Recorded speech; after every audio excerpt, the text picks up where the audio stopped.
just tell you a little bit about my day.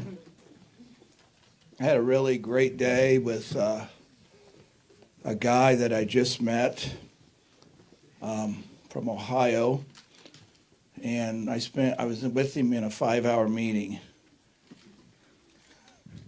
And for 5 hours, all we talked about was realms. And it was so much fun. I mean, it was extremely, extremely fun. And we got into talking about children and kids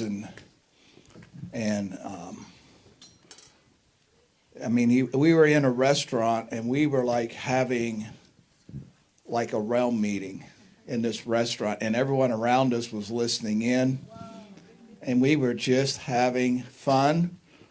An angel came and he's like, it's the angel of generations. And it came, he said, it's been standing here for a half an hour as we've been talking about children, that there's something upon kids and the next generation and all of that. And it was just, it was fun. I don't know what else to say. It was just fun. And we talked about accessing things and different people that we know that are accessing, and how this is starting to become like where God seems to be taking the church and getting us out of just religious mindsets, because you can't go into a realm if you have a religious mindset. You're just not going to make it. And so we're going to get together again sometime. He travels through here pretty often. So I just thought it was interesting. Did you all read the word I gave out this week on swordsmen, the season of swordsmen? I had a couple people respond to that and get back to me talking about how that just really spoke to them about things. So, well, I don't know how far to go here tonight. I mean, I could talk for quite a while about these realms because I'm building more and more notes and you're not catching up. I'm averaging 5 to 6 pages of notes a day. Is what I'm building. So yeah, I'm probably going to teach a lot of this in the legacy school. So I'm going to probably do. So I'm trying to decide how far to even go here tonight with things. Maybe we got to go back to the beginning and review. Maybe that's good to go back and review a little bit, so we're kind of like all in the same realm. See, that was what was fun today. It was like, I'm in this place, and he was in that place, and we were in that place, and we weren't in this place. And from that place, we talked about all kinds of things, and we were watching everyone's faces around us, and they were kind of like losing it. That was so much fun. It's probably going to end up being a book. It's actually going to be in the book of remembrance. So we'll go back to Revelation 5:9, kind of where this all started, and 10, and I'll just kind of touch things and try to maybe touch new things. Because, I said a lot. I know like last Friday night, I just unloaded a lot of stuff in that Friday night meeting. And so I know people are trying to process. I'm still processing. My process is maybe a little different. You're trying to figure out what I was saying, and I'm trying to figure out how to biblically make sure I'm solid on it. So that's kind of the difference. But I'll tell you, the other thing that's happened to me is I've become a whole lot more sensitive to the Spirit, a whole lot more sensitive to what happens in the room, what like shifts the room slightly. Like it's like it doesn't take a lot, and I'm like, ooh, that's not good. that could lead to being really not good. And so I'm getting sensitive, more and more sensitive. And even today, as we were talking, that was some of what was coming out. So I won't go too long here tonight. The weather looks fine outside, in case you want to know. It's just a little skip of snow, and it'll be all right. If God got you here, He'll get you home. Revelation 5:9, and they sung a new song saying, is this where I'm going to start? Yeah. Thou art worthy to take the book and to open the seals thereof, for thou wast slain and hast redeemed us to God by the blood out of every kindred, tongue, people, and nation. Verse 10, and has made us unto our God kings and priests, and we shall reign on the earth. And so this is this introduction into 11. And what he's saying is you'll be kings and priests. You'll be of the order of Melchizedek. You'll be like a Melchizedek king and priest. You'll rule in the earth. You'll access heaven and all of that. And then he says to reign, that we will reign on earth. You know, this whole thing is about realms and reigns and all of that. And the word reigns means to exercise kingly power. It's like you can't reign unless you're exercising your power. And it means the governing of a province, or the rule of a Messiah, or the reign of Christians, or they exercise the highest influence. Not just something typical, but you're exercising very high influence. And it starts to go on to mean the implication of a complete authority and the possibility of being able to pass the right to your son or daughter. So when we say we're reigning, we're not just reigning for our own victory to overcome a moment, but we've got a plan for our future. And this guy today I was with is a young millennial. He's got 3 children. And they're all young, and he's young, and he had a business. Imagine that. God told him, sell your house, sell your business, and go where I send you. And he did that 3 years ago. And for 3 years, he is living a total life of faith with his wife and 3 kids. And he is traveling. He's been to Singapore. He's been to Israel. He goes all over the United States traveling, and he's just led by God. And he said, I had like 0 income last year and everything was paid. He said, it was like amazing. And so as we were talking, guess what he was encouraging me to do? There you go. He's like, you got to get free. And so I was talking back to him and I'm like, you know, your firstborn is your advantage, raising your kids. And you're not raising your kids, you're raising your grandchildren. And when we got into that vein, that's when this angel came. And all of these people around had kids in the restaurant. And they're all just like, they're all sitting there not talking and listening. They literally were not talking. And we stayed there 5 hours. So we had like a rotating congregation. And they went, and another batch came, and another batch. I think we went through 4 or 5 batches at every table around us. So I thought, this is cool. So to reign means that you're going to pass something on to another generation. Then he says in Revelation 5:11, behold, I heard a voice of many angels round about the throne, and beasts and elders, and the number was 10,000 times 10,000, and thousands of thousands. Thousand, Pastor Benny. Thousand. So in other words, there's a massive gathering of the utmost importance in this moment of time in heaven. And if you read this, they found one that was worthy to open this book. You know the story in Revelation 5.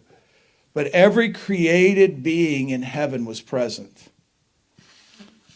Not to say some words, even though that was part of it, but it was as if, as they spoke those words, the realms of heaven was transferred to the one that was found worthy. I find it just, it's like, the only way you're going to understand it is get in the Spirit. In 12 and 13, he says, saying with a loud voice, worthy is the Lamb that was slain to receive. And remember, we talked about what the words receive means. Receive means to transfer. So they weren't just transferring words to him. They were transferring these realms to him. They were transferring what those words represented. See, when you see something in the spiritual realm, you see it in a picture form, and then you're trying to convey a picture form back into words. to try to convey what you saw. And in this, these words are conveying what's going on in this heavenly place. And it means, the word receive means to take it with the hand and hold it in order that you'll use it. See, so it's not talking about some words like, oh, you look lovely. Oh, you are a good person. It's not describing how we're perceiving something. There actually was something transferred. And in the transferring, it says you're worthy to receive, and it lists those 7 things. So it means and you take it and you hold it so that you're going to use it, and you take it upon yourself to carry it away, is what it also means. And it means to make it as your own, that you have ownership of it. So isn't it interesting that he said to us, all power has been given, all authority has been given to me, and now I give it to you. In other words, he was saying there is a realm that's been given to me, and I'm passing it to you. You can access that same realm. You can access into those same things. And so glory, power, riches, all of that is he is allowing us to have an access into it. And I said it kind of quickly, but the thing is that realm of honor, all honor is probably the key to open all the other realms. Because honor is where you get your sonship, and it's where you get your identity, and it's where you get your inheritance, and it's where the levels of maturity are that you move into and your understanding of those things. And in the place of honor, it settles, it touches all your past rejections, all your past fears, all your past lacking of confidence, all your brokenheartedness, all of your feeling of devalue, and I'm not good enough, and I can't attain, and I'm this and that, and I'm the lowest worm. All of that goes because there's a place that God says, I want to honor you. And that's that kabod glory, which is in that glory realm as well. So just like tonight we were talking, the cross opens the kingdom to us to honor us, to go into those realms. See, the veil was rent, so we enter in. And we just think of entering into some blessing or some understanding, but that blessing's coming out of a blessing realm. That understanding's coming out of the realm of wisdom. And so it's like God's trying to get us to understand that there's a whole lot more going on than just some words that we're trying to interpret Scripture with. Romans 8:18, for I reckon the sufferings of this present time are not worthy to be compared to the glory to be revealed in us. It says not worthy. He says the sufferings don't hold enough value or enough merit or enough worth or enough of anything compared to what? The realm he wants to show through us. The things that he wants to show of our life and the value of our life to him. So Colossians 1:10 talks about you might walk worthy of the Lord. That you might walk in that state of value with the Lord. So you start looking at word structures in scriptures, it starts showing who we really are. And you look at that word worthy, it means to be highly valued, have merit and worth.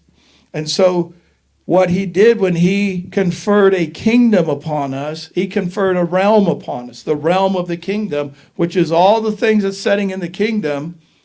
And he transferred it to us and gave it to you and said, this is your inheritance. You're not waiting for a future inheritance. It's already here. It's already part of your life. And so he decided, not you, he decided honor to you, not you. He decided your worth. He decided your value. He decided the fixed price that would be paid. And Jesus said, I'll pay the price. I'll honor them with my life. Now that's hard to even imagine, that he wanted to honor us with his life at the cross. And then he's like, can you honor me with your life back? Can you reciprocate that same kind of honor back to me? And so all of these realms that we've talked about, man, we could be a long time in this tonight. So I'm going to have to figure an exit before I even get going. What each one is you are entering to legislate. That's why these realms exist. A realm opens a door of legislation, and it is an eternal area of legislating. You're legislating from an eternal perspective. You're legislating because you've been seated with Christ in heavenly places. And it's not so that we have bragging rights. Oh, I went into this realm and did such and so. It's so that you can do business in that realm as ecclesia. And we were talking even about that today a little bit, how that's kind of gotten sidetracked of what really is ecclesia and all of those kinds of things. So, yeah, So legislating will equal restoration. And restoration comes through sonship, comes through sons and daughters. So that's why you go into that realm of honor. And it's like understanding who you are as a son or a daughter. So then you can legislate out of those other realms and start to come into a greater depth of grace, the Lord told me there is a great depth of grace coming to the church that's going to supersede the grace that we are operating in. It will be a seamless grace. And I've said this for 2-3 years, and I've always wondered, how's it going to be a seamless grace? And then today he said, because you're going to go from one realm to another realm. Once you learn how to enter in, you'll go from one to another to another. Right now we have overlapping realms. Like Kathy talked about provision and blessing, riches and blessing, accessing two realms. And I can show you some examples. Maybe I'll do that. And then we'll be done.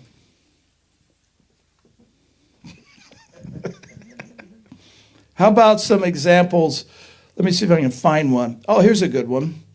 We have an example of, there's another one. How about the realm of blessing in Matthew 4:15, where Jesus multiplies fishes and loaves, remember? And what did he do? He blessed. He entered a realm and he pulled blessing down, and then another realm he steps over in a seamless grace, and in that moment there's multiplication. Multiplication comes out of the realm of provision. So see, he blesses, and the blessing it's like the blessing is what's empowering it. It's what's releasing it, and now the realm of provision can now move in it. And suddenly, so that's what Kathy experienced. The blessing came, and then the provision followed right behind it. And think about how many times you say you've been blessed. I mean, I was looking at my money today. For some odd reason, my money clip is growing.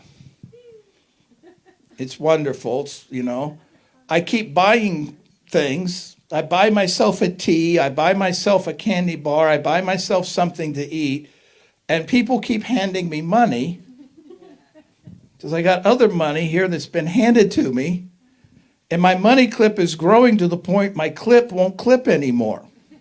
I'm going to have to go home and sort this probably tonight, and reduce down the amount of money that I'm carrying. But what's happening is they're blessing, somebody's blessing me, and then there's provision that came because of the blessing. You see, it's like one's just not doing it all. It's like I entered in they're entering into blessing by blessing me. And then over here what's happening is provision's coming for me, but provision's coming for them. You see the perpetual that starts going on. And so we start seeing there's overlapping realms that start going, like the widow with the oil in 1 Kings 17:7. The realm of riches, the abundance. And what did the man of God do? Blessed her. What happened to the oil? It's producing. The realm of riches is going on, and also the realm of provisions going on at the same time. But we're not, you see, we're kind of spiritually dull, so we don't really see that there's a different realm working in each of these things, and they even overlap at times. How about Zacchaeus? He wants to climb the tree to see Jesus, doesn't he? And what does Jesus do? He honors him and says, I'm coming to your house tonight. And he blesses him. He was constantly blessing. And there's all kinds of these kinds of examples. Let's see if we can find, I got several of them written down. How about like 2 Kings 6:8? Elijah says to the servant, you're going to see God's provision in this. The realm of riches is going to be opened up. You're going to see. How about the lepers? Luke 17:11. How about the woman with the issue of blood? Mark 5. Where were they at? They're in the realm of power. Power, nature, the healing. Jesus said, virtue has went out of me. Something has left my body. I'm carrying a realm inside of me. See, this is why he said, the kingdom of heaven is within you. It's like he said, the kingdom of heaven is so close you can touch it. What was he really saying? He was like saying, the kingdom, the realm of heaven is so close. It's right here. The realm is setting inside you. The ability to touch into these things is setting inside of you. And it isn't just the healing anointing. It is like the entire vastness of everything in that realm of power is setting here. And we've learned how to like, oh, this is what that means, or this is what that means. And we move in some of those things. But how about the realm of riches holds ideas for witty inventions? You see, all ideas come from God. Somebody just tapped into the realm of riches, and then they pulled down an idea for something, and then they ran with the idea. So there's all these different things. Let me see if I can find some more. How about the realm of wisdom? The realm of wisdom. We have the mind of Christ. We are submitted to his will. The fear of the Lord. Those are things that start to come out of the realm of wisdom. And we move from knowledge to understanding to wisdom. We have a progression. Because remember, these have dimensions that we step into. So we step in gaining knowledge. If you're not careful, all you do is gain knowledge, and it doesn't become understanding. Understanding is when it moves from your head to your heart. Wisdom is when from your heart it becomes a part of your life, of how you live your life. And people go, oh, you got a lot of wisdom. They'll tell people that. Well, guess what? At one point, they didn't have any. They got knowledge, and they moved it to understanding, and then it became wisdom. And you see, in America, we're terrible because we just want knowledge. More and more knowledge, more and more knowledge. And we don't do anything with the knowledge. You're all writing notes. You don't want that. You know what you're doing when you write notes down? You got knowledge. You know what happens if you take your notes and go home and apply them to your life? You've got understanding. You see, if it becomes a part of your life where it's like second nature, you have wisdom. So wisdom knows how to tap the other things in that realm. And so it's like, isn't it just wonderful what Jesus said to that person? And we look at it and it blows our mind. Like, how can he's speaking in parables. What's the wisdom of God that's being shown through how he's conducting himself? So let's see something else. Let's see if we can find something else. Strength. The realm of strength is where victory comes, confidence comes, empowerment comes, enablement comes. A whole lot of, it's like, so now as I'm reading, looking at what realm is being displayed. I'm looking at how did they enter that realm? What did they do? Maybe we should keep moving here. So 2 Corinthians 5:18, he has committed unto us the word of reconciliation. The word reconciliation means to bring back to a state of harmony. So he says, what I have for you as a child of God is you are to bring things into a harmonious state with me. Therefore, we are ambassadors for Christ. An ambassador requires access to a leader. And the leader is Christ, so there has to be ambassadorial. So you see, as you enter a realm, you are entering ambassadorally. I'll make up a word and Google can figure it out. You're entering ambassador. You're entering as an ambassador into that realm. And here's what happens. You've been authorized to legislate. See, God isn't saying, come into the realm, look around. Wasn't that a fun adventure? He's going, no, I brought you into the realm to legislate back out of this realm. So legislate from this realm, and how you legislate is by declaration. From a heavenly perspective, from a heavenly place, you legislate back. And that was another conversation I had this morning. We were talking about entering in and legislating out of those places. And I was talking about some of the things that I've been experiencing. He's been experiencing it. This guy over here has been experiencing it. Other people are experiencing it. It's kind of nice because I'm finding out like I'm not a nutcase. There's other people that are entering in to legislate. And so when you start doing that, it's kind of like this. You have been authorized to legislate by declaration. And we know all of this. We've heard this, haven't we? But we haven't put it in the context of, it's from a heavenly realm I do this. I enter a realm to legislate from. I enter into a place in God. And so I'm going to run through a little list for you. What it means to have authorization to legislate. These will be very familiar, but they're coming from a different place of understanding or thinking. You've been authorized and legislate to do the following things. To call a generation to be reconciled to their identity. Not talking to them, you've been called to legislate it to them. You've been called to a generation that they could see their inheritance is beyond the veil. Not what you see here in front of you. You've been called to a generation to take their place, which means you're called to tell them they're seated in heavenly places. That's their positioning. You've been called to legislate a generation to come out of darkness and into the light of a heavenly realm. You've been called to release the sounds of heaven into the wilderness and to release them from the covering of religion upon people. You've been called to a generation to teach them how to respond to heaven's beckoning. You've been called to mobilize the armies of heaven to go forth. You've been called to release heavenly revelation to penetrate the veils of deception. I mean, you think about what we're supposed to be doing.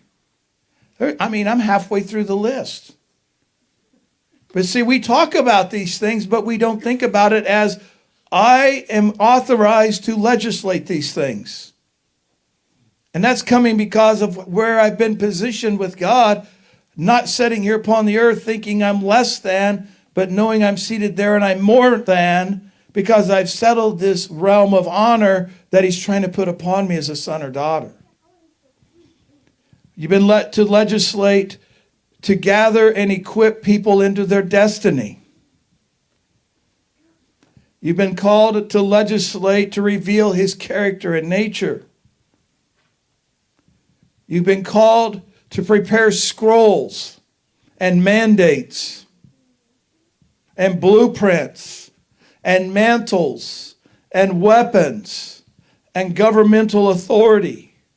I mean, man, you think that's like there's a full-time job for you, you know?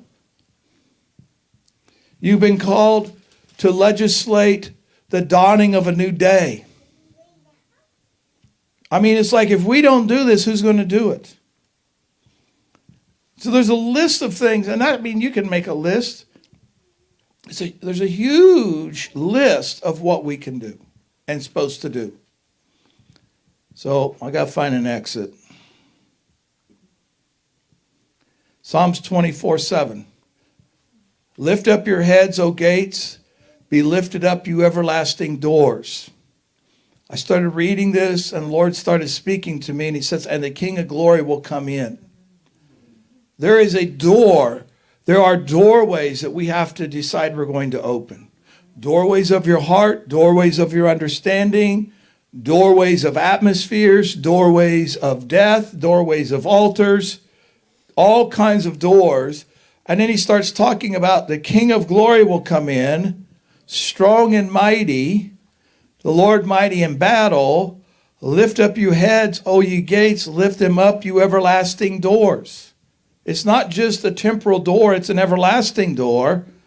And so these doors are plural doors to plural realms of God that he wants us to open. We're waiting on God to open. They're already opened. We just have to decide that we're walking through. So, it is a season of the restoration of all things. We know that in Acts 1:6, don't we? He says, will there at this time restore the kingdom to Israel? Think about it like this. Will you at this time restore these realms to Israel? See how that starts to change the thinking? Will you restore all of this to Israel? And it's kind of like, no, it's going to be restored to my son first, because it's going to be transferred to him, then it'll be transferred to you. But then what about the verse in Acts 3:19? Repent ye therefore, here we are tonight. I thought what Kathy did was really good. And be converted, that your sins may be blotted out when the times of refreshing shall come from the presence of the Lord. And then he talks about in verse 21, whom heaven must receive until the times of restitution of all things, which God has spoken by the mouths of his holy prophets. And then he starts talking about this restoration that comes. It's out of Romans 8:28, where all creation is waiting for the manifesting of the sons of God to come. And what is the wait? They're waiting for us to open these ancient doors and come into these realms, because remember, around the throne in heaven, everything is in completed form. It's all finished. It is all in a past tense sense as far as God is concerned. There isn't any striving. It's all completed. And it was finished. That's why when Jesus said it was finished, he was talking not about the cross. He was talking about all of this is now accessible to you. I'm skipping. Our sonship is the only hope for the restoration. You deciding if you're going to rise to really be a son or daughter is what's going to restore creation. And it's what brings the realms of heaven to the earth. It only comes through sons and daughters. Doesn't come because you've memorized a formula. It comes because you're in a relationship. And the relationship gives you access in, and because you have access in, you can bring what you go into back into this earth. So I'm going to make a couple statements, and then you'll have to think about it and go home. Okay? All creation is destined to be restored. All creation is destined for restoration. There isn't anything that God is not going to restore. It's all destined to be restored. It's all in the plan to restore. All creation is setting in time and eternity. It's all setting in both places. Remember, we're in two realms at the same time. We're in a heavenly realm and we are in an earth realm. So here will be my final two statements. We have a destiny, not just upon the earth, to walk out the things we know. And here will be my final statement. We have a destiny awaiting us in time and eternity that we have to step into. Because when we step into time and eternity, we step into the restoration of all things. As far as God is concerned, it's completed.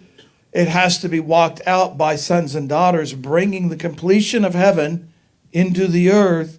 So your destiny, and we're always thinking about my destiny, your destiny is what you will become, not so much what you do.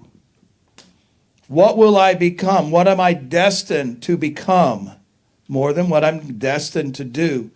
You are destined in a place of time. You've been placed in this time, in this chronos time. You have been placed here to become something here. You've not just been placed here because it was your turn to be birthed. You were placed here because God had a destiny of what you would become in this season of the earth, this moment of the earth, whatever it is. But you also have a destiny setting in the eternity of God, how it plays into the kairos of God, in the divine moment of time that we're setting in. Your life is to be accessing into destiny of eternity. And you see, 20 years ago, we weren't thinking like this. 20 years ago, we weren't entering into realms. 20 years ago, we were having visions and things, but we weren't traveling into places.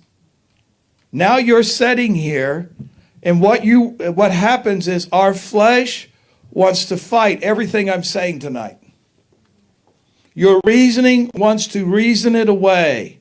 I want to go back to this thinking that I had here. God is doing something that's taking us from glory to glory, and you've been birthed, and you're sitting here hearing my voice tonight. Hopefully you're hearing God speaking to you about what you are to do with what remains of your life. Not what you're just trying to get through this. You know what was refreshing today was I was talking to somebody that was dead. Seriously. I have no desire for business. I have no desire to own a house. And God is taking care of me, and I'm doing what He's asking me to do because I am in time. I'm in chronos, but I'm in kairos. I'm in a divine moment. I've been put upon the earth in a divine moment, and I've been put into eternity in that moment to accomplish something on the earth.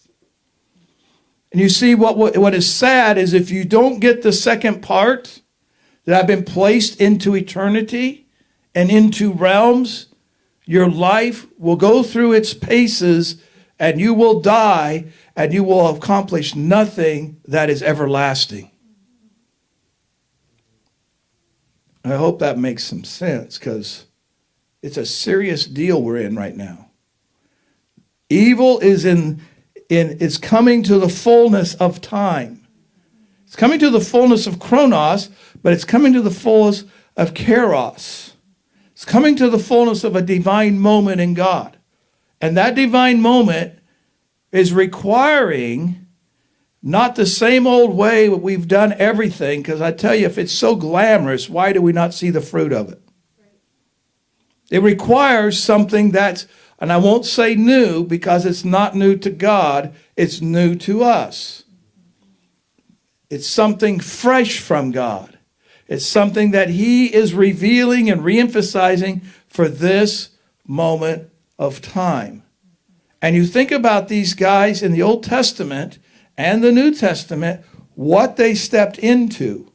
Here's Paul stepping into these mysteries. For that moment of time that he was in, he was stepping into an eternal thing as well, because he knew he was destined to bring what was eternal into the present. And that's why he said in Ephesians 3, I wish that all men would be able to fellowship with these mysteries that I've been fellowshipping with for all of these years. And I was caught up into this third heaven place, and I can't even tell you about it, because I don't have words for what I saw. It'll do it in an injustice, because what happened to Paul was not words. Something was transferred to him. You see, it's like there's a shaking. Let me find it in Hebrews. In Hebrews 12:26, I shake not the earth only, but also heaven. And this your word yet once more signifieth the removing of those things that are shaken, as those things that are made, that those things which cannot be shaken may remain. And the word shaken means to agitate. God's agitating you like a pearl. He's agitating the church. He's agitating our concepts. He's agitating our doctrine. He's agitating what we believe. And then it says, the removing of those things that are shaken. The word removing means transfer. He wants to transfer something to us, and what he wants to transfer is something that can't be shaken, that can't be agitated, that can't be, it even means to reverberate and to cause torment. He wants to transfer something to us that doesn't, the church is tormented by man-made doctrines. We're tormented by the lack of spiritual wake. We're tormented by the lack of spiritual activity. We're tormented by those things. And he wants to bring something to us that those things which cannot be shaken may remain. Therefore, we're receiving a kingdom. We're receiving a realm. We're receiving realms which cannot be moved. Let us have grace thereby where we may serve God acceptably in reverence and godly fear, wisdom, the realm of wisdom. For our God is a consuming fire. He says that these things may remain, which means to abide, to dwell. I want these things to actually root in, like what Kathy was talking about. I don't see trees uprooting themselves. I want them to be rooted in. I want them to dwell. I want them to abide. I want this thing to remain. You all seem kind of disenchanted.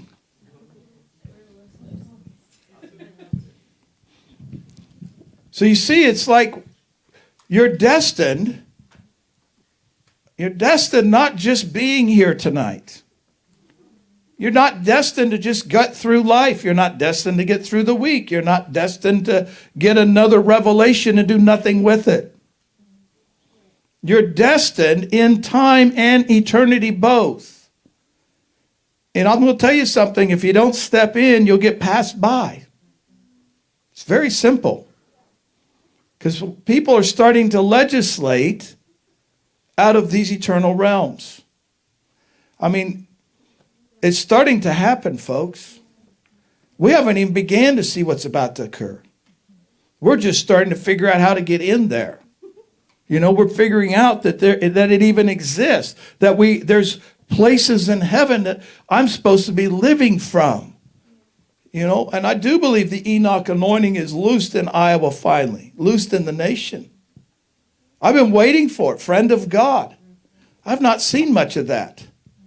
We've seen Daniel, we've seen the statesman anointing in Iowa. We have seen that. And we've seen the Isaiah anointing, and the Joseph is, we're an entrepreneurial city. It's crazy. It's like people move here to start business.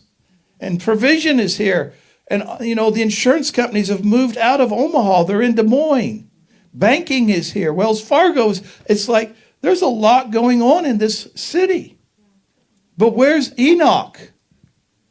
Where's the friend of God that stepped into realms and saw things in the heavenly perspective, stepped into the destiny of eternity for his life, and stepped back? And if you read the book, he told them all about these heavenly realms. Described as in detail how things worked, let them understand what was waiting. And finally God said, quit wasting your time, just hang out here.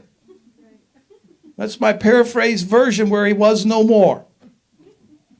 Don't go back anymore. They've had plenty of time to understand. If they don't want to step in, then just stay, because that's not your home. Does anyone remember Larry Norman? Yes. Two people.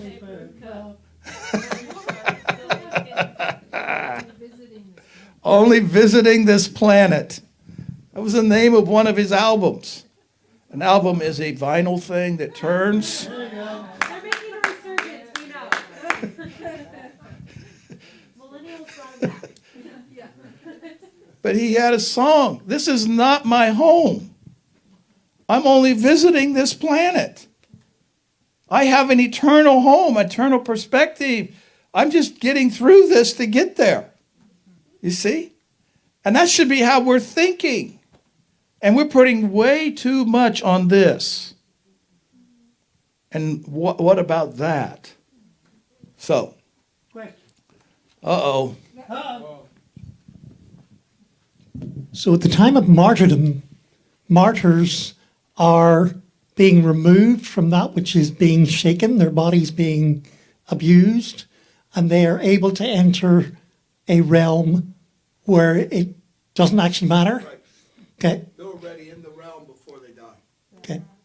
And Look at Stephen. I was going to ask a second question. Second question was then, in the difference between a martyr and Enoch was that Enoch actually took his body with him. That's right. Yep. It all went. Probably some of it got burned up. But it all went. Look at the martyrdom of Isaiah. Anybody ever read the martyrdom of Isaiah? Isaiah was put in a log and sawed in half. And as he was being sawed in half, he was prophesying to the one sawing him. How do you do that? You don't do that in this realm, folks. You do that from another realm.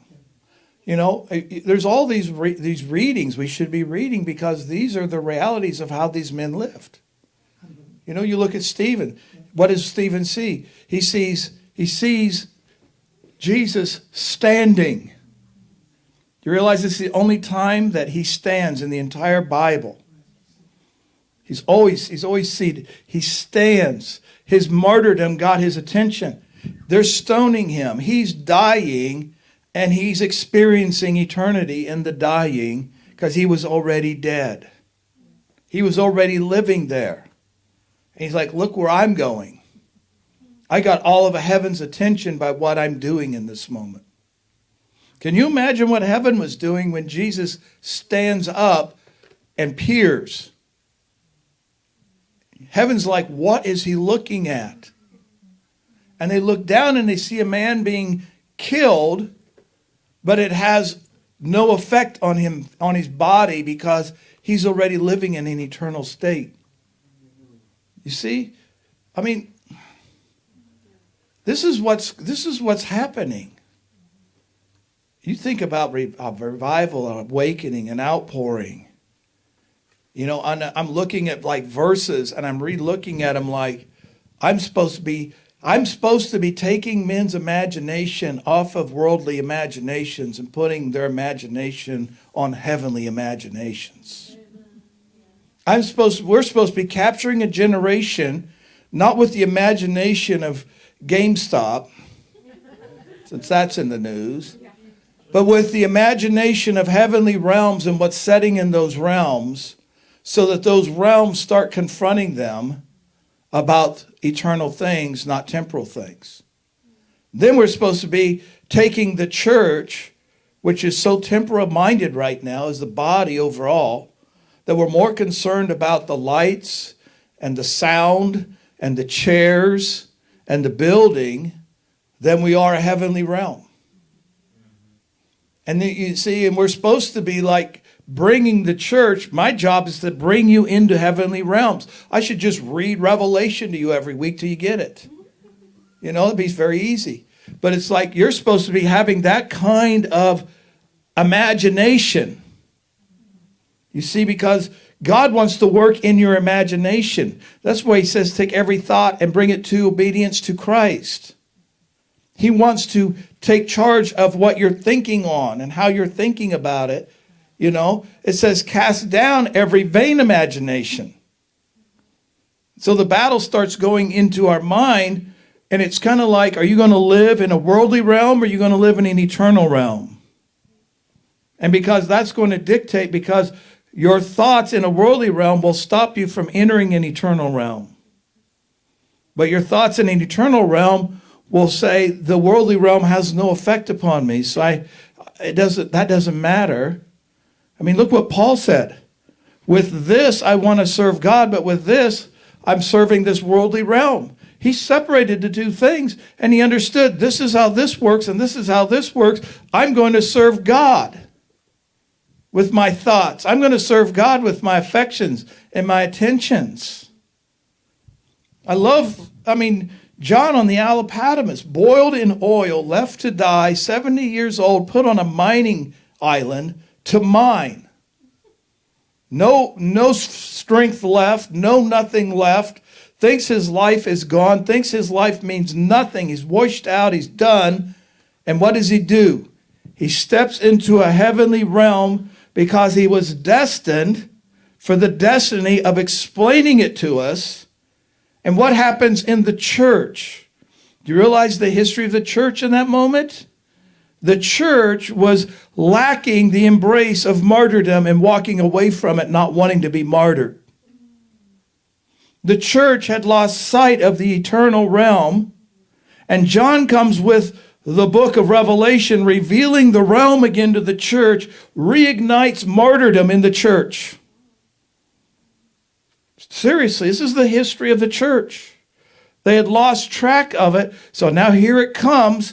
Now what happens with the Romans and the Colosseums? You know, the Christians are getting killed. They're like, the crosses are burning with Christians on the Roman road.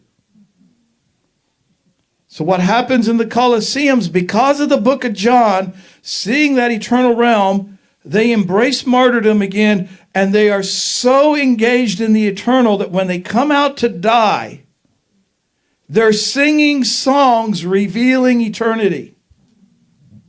And as they're singing, the whole Colosseum goes quiet to hear the Christians exposing what's on the other side where they know they're going. And it reached the point where they had to shut it down because there were so many people getting converted, because it was capturing the imagination where they're starting to pursue an eternal place knowing nothing about anything. I mean, that's crazy, isn't it? And we sit here and go, how can we reach this generation? Or how can we reach? And it's like it's sitting right there in front of us. But it's like Kathy said earlier, we've poked our head in, but we refuse to go in. We're pharisaical. And so it's like we're withholding people from going in. So we'll go back to my final statement, and then I'm done. You are destined for both time and eternity. You are destined for both. And if you don't get the eternity part, you're going to struggle with why am I here? There's an eternal thing. That was the conversation I had with this guy today that was so good. Because he's like, you cannot be destined for what you're doing with this business. And he's like, I know what happened to me when I let go of it. He says, I can't even believe what's going to happen to you when you finally get out from under it. And he's like, because what? You're destined for an eternal thing, not a temporal moment. You can't be divided anymore, which I know all that. But it was nice to hear it from somebody else again, who's saying something, and we're on the same page. I mean, man, we could have talked the whole day into the evening. It was just so rich. So we're going to get together again when he rolls through. Or when I go to Ohio, I'll grab hold of him. So, that's a little bit of what I got. There's about 4 pages of notes tonight, just to give you an idea. So, if you have a need, anybody need prayer tonight?